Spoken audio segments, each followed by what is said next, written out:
I'm starting to think I may just be one of the best poker players alive. Let's rewind a second.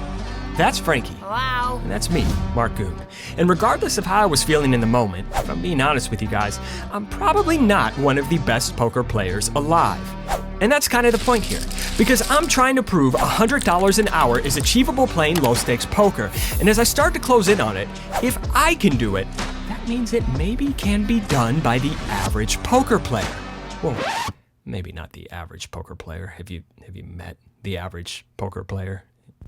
Anyway, in this episode, I play 2 sessions at Hustler Casino and try to stay on track to do the impossible. Can I make $100 an hour playing low stakes? Down bad, bounce back, boy, I'm different.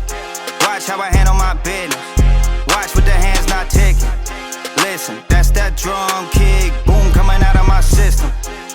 All right, jumping into our very first session of the week here at Hustler. We're playing 5-5, under the gun limps, EP ISOs to an LOL size of $10. The cutoff button and small blind call. We're gonna come along in the big blind here with pocket 3s, and the under the gun limper is in there as well.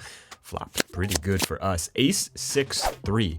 With a couple of spades here. So we check. It's going to check all the way around to the button, who's going to go $70. Now, normally I'm a big fan of just fast playing strong hands, particularly when players tell you they have a good hand. This guy just bet 70 into 55. He's got a good hand, right? He only started this hand about 230 effective. So we would just love for anybody behind us, particularly the under the gun player who could have an ace here at a high frequency, to come along as well. So we're just going to call here, but unfortunately for us, everybody behind us folds. The turn now is an offsuit 2. We check, he goes all in for 160. Not much to think about here. We snap it off.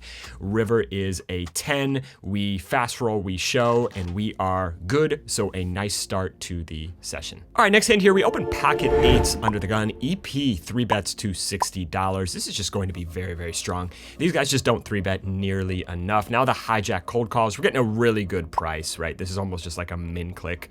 So we are in there with pocket 8s, and we are just purely set mining here most of the time. But guess what? Flop comes queen 10-8. 2 for 2 flopping sets so far. We check.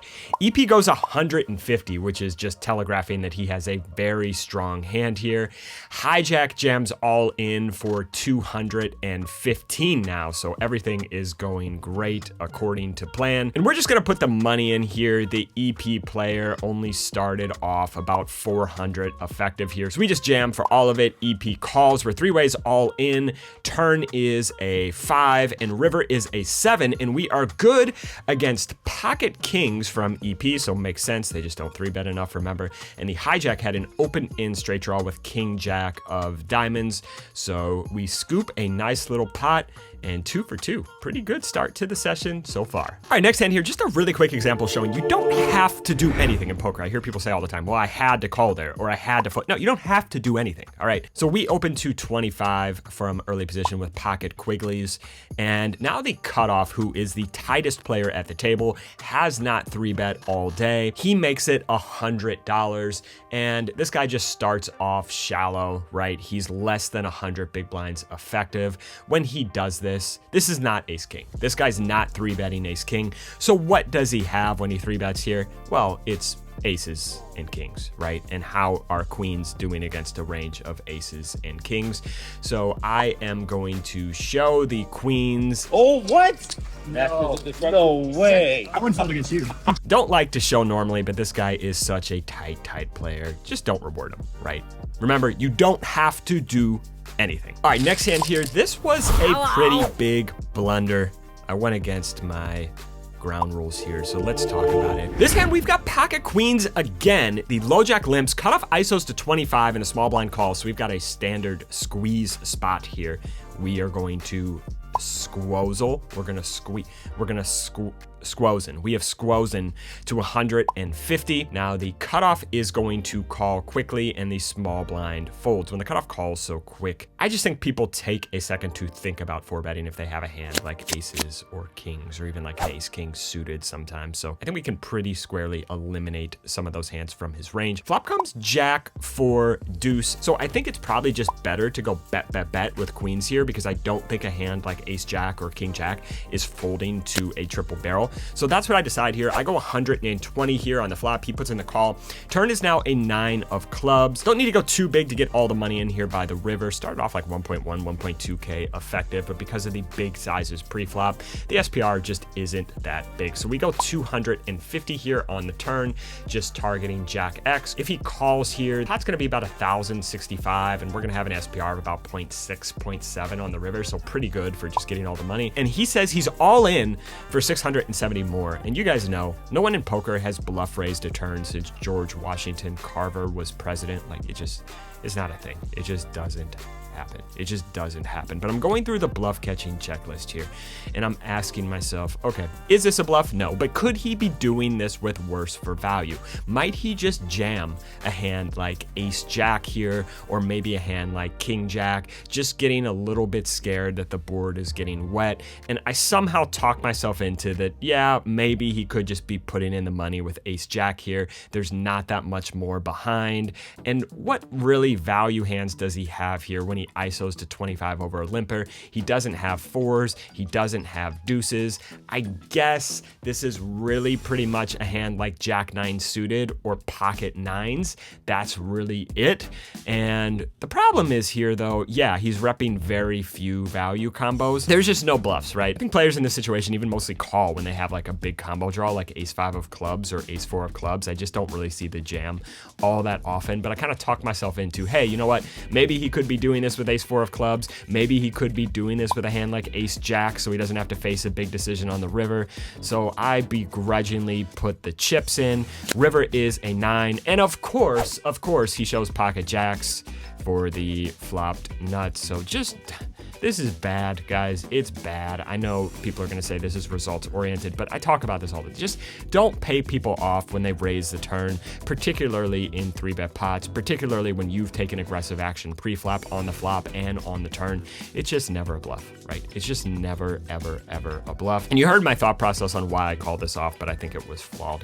And I think we can just literally fold every time someone raises the turn in a 3-bet pot and just save a ton of money. All right, next hand here, cutoff makes it 15, and we are in the small blind with ace jack offsuit. When players are splitting their open sizes and just putting a lot of their strong hands in a big size, it's just a slam dunk 3-bet. We go 75, just trying to get the pot heads up against a weaker range, and that's what happens. The cutoff calls. Flop comes jack 8-8, so we flop top pair, top kicker here. I do decide to go with just a standard here and check, which I guess is fine. I just slightly prefer going bet, bet, bet with a hand that's not quite good enough to check raise. So we check, he checks it back. Turn is a 3 of hearts, bringing a backdoor flush draw. At this point, the board is extremely wet, and I think if this player has showdown value, he is just never folding to 1-bet. 150, he calls. River is now a 4 of spades, and on this river, I'm just trying to get value from hands like pocket 9s, pocket 10s, a non-believing hand that is just not going to fold when all the draws brick. So I go 400 into 450 here. He snap calls, and we are good against king jack. So somehow we won the minimum here in this hand. If we just went bet, bet, bet, obviously we get stacks in. Not loving the way I am playing so far in the session. Maybe being a little bit results oriented, but do think we could have just found the deviation here in this hand and just went for the bet on the flop. All right, we've got an action early morning game here at Hustler because we agree to put a round of straddle on. Well, I didn't push it, guys. The table pushed it. I know people are saying, I didn't put the straddle on. The table decided to put the straddle on. I'm always just going to be agreeable. And now a player decides to put a blind 20 on. So just for this hand, guys, I know there's going to be people saying, well, this game's playing huge. It's not. It is not. Just for this hand, it's playing 5-5-10 with a blind 20. We've got king 10 of diamonds in the cutoff. We make it $50. The button, the big blind, and the straddle are going to call. Now the blind 20 also comes along. So we're going 5 ways to a flop, which comes 8-8-7 with a couple of diamonds. It's going to check all the way around to us here. King high flush draw on a paired board where we are 5 ways, where there's one player in position. I think there's just maybe a couple too many things going against us to just start c-betting right now this multi-way. So I'm actually going to check, and the button is going to check back. Turn is a 10 of hearts, really good card for us. We pick up top pair now, and it's going to check over to the blind 20, who bets 75 into 250. I am going to call. I think it's actually close between calling and raising when he chooses this size, but I'm just confident I can get a lot of value on the river. So we are going to call heads up to a river, which is a 9. We don't love this river, brings in a one-liner, and he checks it over. Thinking about this, like an 8 wouldn't choose this size on the turn, and if he did have a straight on the river, he would just always bet. So I think we just always have the best hand here. So I thought it was too thin in game, but actually maybe just going like $100 here is best, but we're just going to check it back, and we are good, of course, against queen 10 of clubs. So once again, we win the minimum. Not loving how I played this session so far. Maybe just finding either a raise on the turn or a small value bet on the river increases our earnings in this hand. Hello.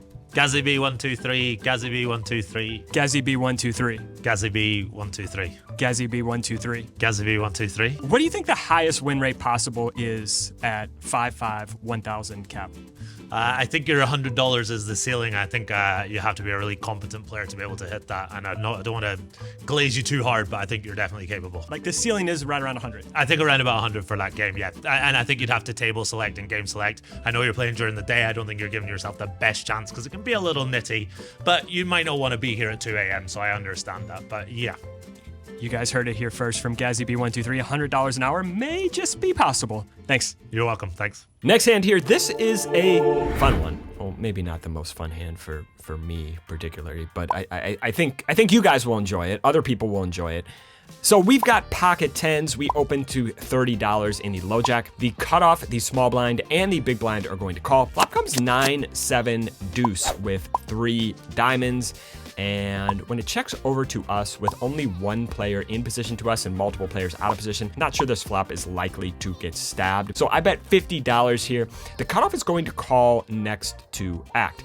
Now the turn is an 8 of spades. I think he can have a lot of hands like 9x. I'm going to continue betting here for value. I don't actually like the size I chose. I decided to go 125 here. I think I got a little bit scared that he can have some 2 pair, that he can have some straights here. We just need to target hands like ace 9. We can target hands like ace jack with the ace of diamonds. Those hands are just never folding. He is going to call. River is now a 3 of spades. I was trying to make a hand like ace 9 or 10-9 fold on this river. I could probably just go like 400, 450. So I just had to size down to make sure 9x calls. I go 250 and he jams all in, and we snap fold because, you know, we've gone bet, bet, bet. We've shown nothing but strength, and he shows ace 7 with the ace of diamonds. So he gets us here, and there's a reason why they show the bluff. The reason why they show you the bluff is because next time they want you to call. Why do they want you to call next time? Because next time they're going to have it. Why are they going to have it next time? Because they are massively under bluffing, right? The reason why they show the bluff is because they want you to call in the future, right? So we get owned here,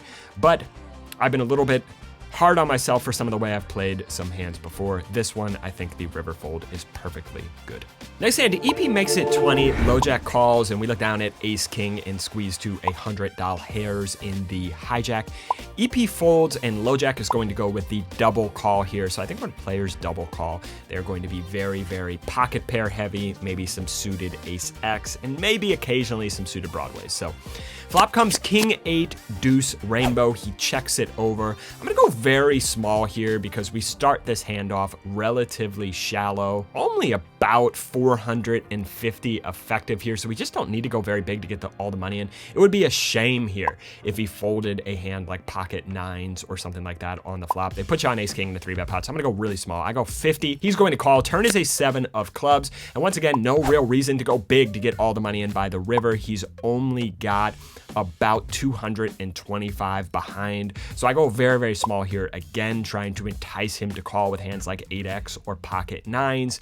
I go 75. He calls. River is a 6 of diamonds. At this point, he checks. Time to put the money in. He's only got about 150 behind, so we put it in. He calls. We show. We are good. So finally, Look at this. Finally a hand I think I played okay. Maybe the first one of the session. All right, next hand here, low jack limps. Now the hijack ISOs to 30, and I think this is going to be a very strong range. Also, this player is a for-profit player. He has some semblance of a clue of what is going on.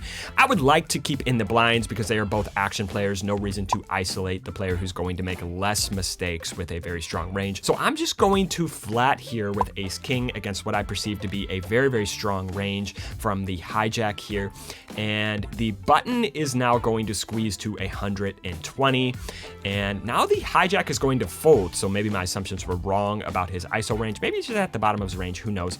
But at this point, when the button squeezes to 120, he's only got about 330 more behind. So we're just gonna back jam here, put all the money in. Not good for me. It's not good for me. But somehow we are good against ace jack of clubs here, and we scoop a nice little pot. All right, next hand here, double board PLO bum pot. So we've got 9, 7, 5, 4 with a lot of clubs here, and we're 5-handed, so there's 125 out there. Board 1 comes 6, 5, 4 with 3 spades.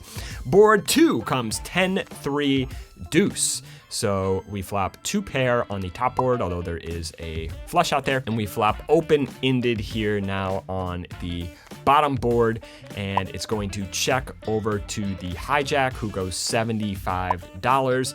The button is going to call, and we've got a decent hand here, open-ended and 2 pair, so we are going to call. Don't want to bloat the pot right now, though. The turn is a queen of diamonds up top and an ace of diamonds down below, so we make the nuts on the second board, and we check. Now the hijack goes 200, and the button calls. And at this point, I think there are sizing tells. If the hijack had the nut flush or a straight flush or something like that, he would just go bigger on the flop, certainly bigger on this turn. If the button had board number 1 with a very strong flush locked down, he would probably just either raise on the flop or raise here on the turn. Players just fast play their hands to protect, or they just try to deny equity. So I don't think either of these players at a high frequency has the nuts on the other board, and I think we can actually just drive both of these players out. But I don't think our 2 pair on the other board is good. One, if not both of these players, is going to have a flush, probably not the nut flush for the reasons we talked about, but someone's going to have a flush, or someone could have a set or a straight on that board. So I think we're just purely playing one board here, and if we can drive out both of these players, that would be excellent for us in this particular situation. So we are going to check raise to 1,000. Now both players are going to fold, and we get to scoop this pot and just fold out the equity on board number 1. All right, next hand here folds around to us on the button, and I am generally just opening any 2 blind here unless there is a very strong reg in the blinds. That is not the case in this particular spot, so I just blind raise to 25. The small blind is going to call, and the big blind gets out of the way. Now the flop comes jack 6-3 with a couple of hearts. The small blind checks it over. I go 25, half pot, just choosing the size where they raise off their strong shit, call with their weak shit. He check raises to 75 now. I think this is a relatively small size, and sure, he could have 6s or 3s here, but I think we're going to find out a lot from his sizing on the turn. I think those hands would sometimes just check raise bigger, and he's really not repping any 2 pair combos. Could just have quite a few heart draws here. So we are going to call. Turn is a king of spades, and now he comes out and bets 145 on the turn. I think this is close because on the turn, I think his heart draws may still barrel at a decent frequency, but I think players do tend to just like double barrel and give up a lot, or just check raise, maybe give up the turn a lot. So my plan here is to play some Fifth Street Chicken. We're gonna call. River is a deuce of spades. He checks, and at this point, I think we have sufficient showdown value against his busted ace high flush draws or combo draws or whatever. So I just check this back, and he actually shows pocket aces. So he flatted in the small blind with pocket aces and then decided to fast play them post flop. I don't know. All right, this is a fun one, I promise. Button makes it 20. We call in the big blind with king 9 offsuit. Flop comes 9-4-4. We check it over, and he checks it back. Now the turn is an ace of hearts, bringing in the front door flush draw. We still got a smidge of showdown value here, especially button versus big blind, so we're gonna check it over. Now the button goes 25. A couple interesting things going on here. If the button did have a 4, he would probably just bet a lot of the time on the flop when there is a front door flush draw. If he did have a flush draw, well, he would probably just bet. He would probably just c-bet a lot of the time if he had a flush draw. So when we check on this turn and now he bets, I think a lot of his range is just going to be ace X. I think our hand just does not have a ton of showdown value. I would like to turn our hand into a bluff right now. I think we can get a lot of the ace X to fold by the river. So I actually decide to check raise relatively small here. I would love for a hand like ace jack or ace 10 to call one time because I think we can get those hands to fold pure on the river, and I just don't think he has much of the nuts in his range. We check raise to 100, he calls. River is a 10 of diamonds, and if I was targeting ace 10 for value on this river, I'd probably be going something like 250, maybe a little bit over pot. So I'm not really concerned about running into any brick walls here. I don't think he has aces. I don't think he has nines. I don't think he has 4x. I don't think he has flushes. I don't think he has any of those very good hands at a high frequency. Just a very capped range we can attack here. So I go 425 into 240, and he tanks and tanks.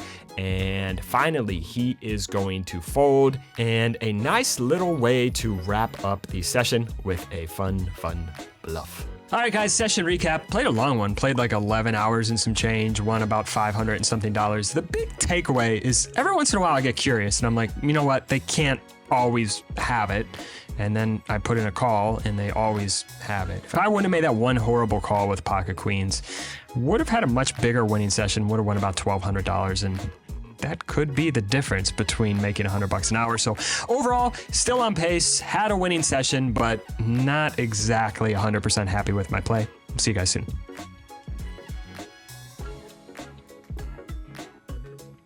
All right, jumping into the second session of the week at Hustler. That was a really high-pitched all right. I was like, all right, I'm jumping. Okay, that's what we're doing.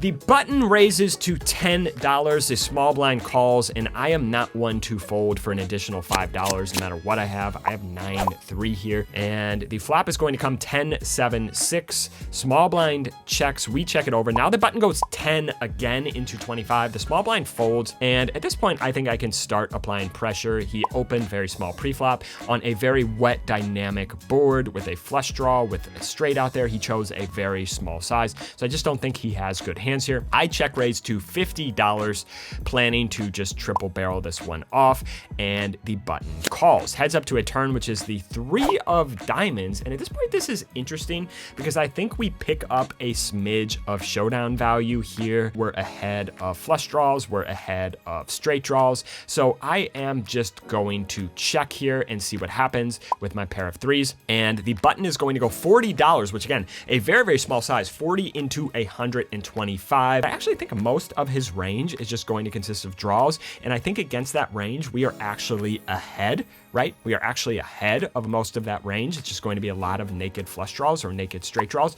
So I actually decide to jam for value with bottom pair. I think this jam is actually pretty interesting in getting his draws to call and getting maybe the 7x or 6x to fold some of the time. He thinks for a while and he calls. River is a 5 of clubs. We show, and he's just kind of staring at the board, and finally he shows ace 5 of hearts. Ugh. So he rivers the 5, and we got it in pretty good there. So pretty happy with how I played this one, process over results. All right, next hand here, double board PLO bomb pot. We've got 8, 6, 4, 4. It is 6 ways, so $150 in the pot. Board 1 comes ace, king, 3. So not much going on for us there. Nothing going on for us there. Second board is 4, deuce, deuce. So we flop top full house on the second board, and we are first to act. We're just going to check our entire range, see what happens. EP pots for 150. Low jack goes all in. Cutoff goes all in, and now it is back to us here, and I think it's pretty likely here that someone has a hand like ace deuce and one of the other players is just playing the top board with a hand like ace king or pocket kings or something like that. I think most of the time what will happen here is we've just got our board unlocked. So we just put the money in, EP calls as well, 4 ways all in. Turn is a queen of spades up top and a 9 down below. River is a 10 of diamonds up top and a 5 of clubs down below. I show pocket fours, just fast roll, and we are going to win the bottom board here. So LoJack has 4 deuce. So he flopped 4 deuce on the board where we have pocket fours, and EP has pocket aces. We chop up the LoJack and cutoffs money between us and the EP player who had pocket aces. Little interlude here. Sometimes it's good to get the table all riled up. No, he flopped it straight and he rivered a 10. This was a flop. You know, the 10 was on the Turn river. the king was on the river. I hope you're not recording. Pass that kid, baby. Pass that. Oh, that's some good. Jump it around? He flopped the king, and his kicker was a jack. It was so the 10 hit the river. No, queen, no, just king, middle pair with a gutter. That's all he flopped. Yeah, king jack. You sure? Yeah, yeah. Everybody except you saw that. I know, but I feel like nobody was paying attention. Ironic. All right, back to poker. The straddle is on. LoJack limps. We ISO 250 in the hijack with ace jack with the ace of clubs. Small blind calls, big blind folds, and now the straddle 3 bets to 150. Folds back around to us. And we start this hand relatively deep. We're about 1,300 effective with the straddle. Now, this is just going to be a very strong range when they are 3-betting closing the action. Our hand does not play well against that range, but I think these guys are going to be face up post flop. Maybe a little bit of hubris. We're going to see. Flop comes king 10 deuce with 3 clubs. We got the ace of clubs in our hand. Now the straddle bets 400 here. When he chooses his size, I don't think we have a lot of fold equity. Obviously, he's just saying he has a very strong hand, something like aces, ace king, pocket 10s, something like that. He's got a good hand. He's probably not folding here. I actually decide to jam here just because, like, if we call here and we do hit our hand, we may not get paid, right? Like if he has red ace king or red aces and a club rolls off, well, we're not getting paid. So I actually decide to jam here. We're doing okay against any hand that calls anyway. So we shove all in for 1,165 and he is going to call quickly. Help us, dealer, please. Turn is a 6 of hearts. Nope. River is a jack of hearts. Nope. We lose against ace king with no clubs, and the speed at which he called that one makes me think that we have less fold equity than I even anticipated. As is most hands when things go off the rails post-flop, could have just been avoided by folding pre. But you live by the exploit cliff, you die by the exploit cliff, and sometimes when you balance along that tightrope along the edge of the cliff, you go tumbling down, and you look like a big dummy, and this hand, we look like a big dummy. Big pot alert. All right, next hand here, we come back from a brief break and post in the hijack. Now the EP player opens to $40, and this is just a very big size, particularly with the straddle off. I think he's just going to have a very strong range. I've got a suited ace. Don't expect this to get squeezed. Hand is not good enough to 3-bet against a very strong range from early position, so I elect to call here. Button comes along as well. Now the small blind squeezes to 155. Big blind folds. EP calls, and well, we're getting a price. We've got a hand that is going to play okay multi-way, so we come along and the button comes along as well. 4 ways to a flop, which, look at this sweet baby there, comes ace 9 8 with a couple of clubs. So we flop top and bottom pair. Small blind checks, EP checks, and at this point, I think we have to go relatively small. If the small blind had a hand, he'd probably just come out and bet. If the EP player had a good hand, like ace king or ace queen or something like that, he would just bet. We only have the button behind us, so probably just not betting into a bunch of strong ranges here. So we just go 200 into 620. The button moves all in for about 550, folds back around to us. We snap it off. Turn is a jack of clubs, which we don't love to see. River is a deuce of hearts. We show our hand and we are good against jack 10. So he had an open end straight draw and just put the money in, and we rake in a nice little pot. Next hand here, EP makes it 20. We 3-bet in a hijack with a suited Broadway queen 10 of spades at $60, just trying to isolate play pots heads up in position. That's where we realize our edge. Now the big blind's going to cold call, which leads our plans off the beaten path. The EP player comes along as well. 3 ways to a flop, which is a good one for us. Queen 10 deuce with a couple of clubs. Checks over to us. I go $70 here, and the big blind calls again. EP gets out of the way. Turn is a queen of hearts, so we have the nuts here, and when he checks it over, after cold calling the 3-bet and calling on the flop, I think he's gonna have a lot of hands like ace high flush draws, pocket jacks, ace 10 suited, jack 10 suited, hands like that. I don't want any of that stuff to fold on the turn, so I go 100. He is going to call. River is now a 9 of hearts, and he checks it over. I actually decide to go really small here, trying to get a little bit fancy, and if he does have a hand like king jack suited or something like that, trying to get that to raise. But I think that's a bad play, because I think players are so passive that they may not even raise a hand like king jack when the board is paired in a 3-bet pot when we've triple barreled off here. And I think we're losing value against hands like jacks or ace 10 that would probably call a little bit more than this. So I actually think maybe I should just go like 350, 400 on this river. I go 200, he calls, we show, we are good. What's your favorite type of water vegetable? I was born yesterday. My favorite type of what? Water vegetable? Water vegetable. That's easy. Yeah, what do you think? What is it? You said it's easy. Yeah. Oh, wait, vegetable. Hold on. That's Water. not easy. What's so hard about it? There isn't any. What do you mean there isn't any? No, like Okay, we'll see. cucumber, water, chestnut, iceberg, like water vegetables. Celery.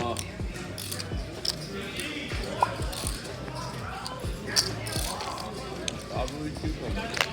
All right, that's fair. Wow, what is yours?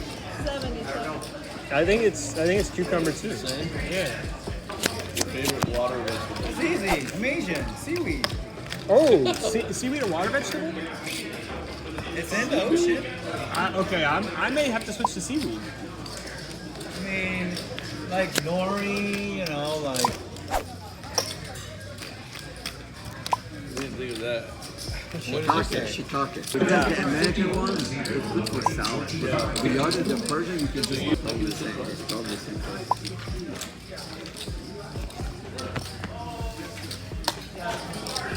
All right, next hand here, the straddle is on. We make it 40 with pocket Kigglies in the cutoff. Now the big blind 3-bets to 140, and it's back around to us. When they 3-bet from out of position, they're just massively under 3-betting. Going to be very, very strong hands here. Now, of course, we could run into aces sometimes, but not really concerned about that when we have kings. We just want to maximize value against a strong, strong range that is just never, ever folding. So we put all the money in here. We jam for 725 effective. Unfortunately, he snap calls, and he says, All in, all in. we're gonna need some help. Flop comes 8-5-5. Nope, turn is a 10, but wait, the river is a 10. And when you run kings into pocket aces, it's a coin flip, but you know what? Coin flips happen a lot in poker, and sometimes you just lose the coin flip. Here's why checking your range out of position when there are multiple players behind you is so, so good. So we raise to 25 with jack 10 of clubs from the low jack. The cutoff and button are gonna call 3 ways to a flop, which comes jack, jack, 4. So we flop trips here. 2 guys in position to us, so I'm just gonna check my entire range here, expecting this board to get stabbed quite a bit. We check, the cutoff checks, now the button goes 35. This guy does have sizing tells, and I think this isn't going to be the strongest range here when he goes 35, but also he's very, very sticky. I'm just not expecting him to fold any flush draws or anything decent here, even a hand like pocket sixes. So I check raise to 135. And now the cutoff is going to fold. The button calls. Turn is a 4 of hearts. I'm just going to check here when the board double pairs, getting a little bit sneaky. And he moves all in for just about $400. We snap it off. River is a 3 of spades, doesn't matter. We fast roll, we show our hand, and we are good. All right, next hand here. Under the gun, who is a tighter player, is going to open to $20. The EP low jack, hijack, and small blind call. And we're in the big blind with pocket 9s. I think this can go either way. I think if the player from under the gun was a little bit looser, was opening wider, if he did have sizing tells, if any of those things were true, I think squeezing here is the move here, but I'm just going to call, and the flop comes 10, 9, 7. If this was a limp, limp, limp, limp, and then the button ISO'd, well, I would consider just donking here, but unfortunately for us, it does check through. Now the turn is maybe the worst card in the deck. It's a 6 of diamonds, bringing in a one-liner to a straight and the front door flush. We check and it checks through again. Now the river is the beautiful 6 of hearts, giving us a full house. And at this point, when the small blind checks, time to come out and bet. Try to get some value against hands like 8x that maybe checked back the turn when the board brought a flush in. So we go 100 here, targeting 8x. Now the under the gun original opener is going to call, and the low jack now, much to our delight, makes it $300 here. We beat hands like 6-7 suited. Makes a lot of sense for him to play that hand this way. We lose to pocket tens, but I think pocket tens would probably just always bet on the flop. Okay, so we can rule out pocket tens. We lose to 10-8 of diamonds, something like that. That hand would always just bet on the flop, so we can rule out 10-8 of diamonds. I think really this is just going to be 6-7 suited a lot of the time, and I don't think a full house is going to fold here when he can think maybe that we're overvaluing an ace high flush. So he's got just about 550 behind after putting in 300. So we jam for 850 effective here. EP folds. Low jack is going to tank and tank and tank. Finally, he is going to call. We show, of course, and after he tanks, we know we're good. We are good, and we scoop in a nice little pot. All right, next hand here, I've learned my lesson, guys. Under the gun limps. Low jack ISOs to 25, where they're down to pocket Kigleys and 3-bet to 70. You may be asking why the small size. Well, I wouldn't mind another player cold calling behind, and the low jack starts his hand relatively shallow, only about 700, 750 effective. If he was deeper, I would just go bigger. So maybe even a case to be made for just going bigger, whatever. I go 70, under the gun folds, low jack calls, we're heads up to a flop, which comes queen 7-6. He checks it over. I bet 70 here on this flop, just under half pot. He is going to call. Turn is an 8 of clubs, bringing in a backdoor flush draw. He checks it over, and at this point, I think there's a couple options. We've got about 570 behind, so just about 2x pot. I do think if he has a hand like ace queen or king queen, he's probably not folding, but I don't know, maybe to a 2x jam, he gets away from it sometimes here on the turn. If he does have a hand like jacks or tens or something like that, it would be a disaster if we jammed and he folded. So I actually decided to go small here, making sure hands like jacks or tens stick around. And if he does have queen X, well, we're getting all the money from that hand on most rivers unless a one-liner to a straight runs out. So that is the plan. I go small. I go 125. He's only got about 570 behind. And now he check raises all in for 570. Learn my lesson, guys. The check raises on the turn in 3-bet pots after you show nothing but strength. They have it. They have it. I don't know why I called in the first session, but it was a nice little smack in the head, I guess, to remind me. And I am going to make a trivial fold here with pocket Kigleys. Next hand here, big pot alert. We open under the gun with king queen to 25. The EP hijack and cutoff call. Now the big blind squeezes to 70. I know it's a small size, but I've seen this time and time again. When players squeeze closing the action, they just have very good hands. But you know what? We are getting a very, very good price. So we are going to call to a less than 3x squeeze. Of course, that's going to bring along the hijack and cutoff as well. I think just 4-betting here is a punt. They're just too strong when they squeeze, right? They're just too strong. So we go to a flop, which comes queen 9-5 with a couple of hearts here. And now the big blind checks. So I think it's most likely that the big blind has a hand like jacks or tens here, or maybe just ace king or ace king suited a lot of the time. We're going to check with all of these players in position. I think a case can just be made for coming out and betting here. But when we've got multiple players in position to us, think a flop this wet and this dynamic will just get stabbed at a high frequency. And that's what happens. We check it over to the cutoff, who goes $160. And the cutoff is a sticky player, very action. Now the big blind is going to call. And at this point, I think a couple things are going on. Number one, when the cutoff stabs 160 into 350, this is a guy with big sizing tells. I think if he did have a set or he did have ace queen or something like that, he would just always stab bigger, maybe 250 plus here, right? So we're always ahead of the cutoff, who remember is a sticky player. And the big blind checked on this board, and just do not expect recreational players to check all that often. If they have have a strong hand like kings or aces here on a wet dynamic board. So I think the big blind is going to be squarely on hands like jacks and tens, maybe a hand that's a big draw, right? Like ace king of hearts or something like that some of the time. But I do think we have the best hand right now a lot. Now, so if I did have a bluff here, would I ever check raise to try to get the cutoff to fold a better hand? And my answer to that is no, because the cutoff is so sticky. Even if he had a hand like ace 9 or king 9 here, I'm not sure this guy is folding that hand. Certainly not folding a hand like queen 10 or something like that. Certainly not folding an ace high flush draw or an open and straight draw. So I just think we have the best hand here. I think the big blind has jacks or tens. I think the cutoff in position when he stabs this multi-way, we have the best hand, but I just don't think he's folding all that often. So I actually decide just to jam all in for 1,300 effective here. I don't really think there's another size, right? We do just click this to 500 or something, leaving 800 behind. I don't love that. So I go all in. The cutoff is going to tank and tank and tank, and I start talking. If I were you, I wouldn't trust me right now, but I No, trust me in I would general. trust you right now. Yeah, you should. Finally, the cutoff is going to fold, and now, much to my surprise, the big blind's actually going to call for less. So he calls for 785 effective, and I don't necessarily love this, right? Because if he had a hand like jacks or tens, well, he probably just would have folded. We were targeting the cutoff, so this did not go the way I planned at all. The board runs out blank on the turn and blank on the river, and the big blind actually shows pocket aces. So once again, I went on that exploit cliff and dangled and just went tumbling down the edge here. And now kind of a little kerfluffle ensues because the cutoff asks the dealer to see both hands. And at this point, I'm not really keen to show my hand after losing a big pot. Probably should just show. I probably should just show, whatever. But the floor comes over and this whole kerfluffle goes on. I want to see the hand again. Kind of not nice. It's very nice. We're gonna find out.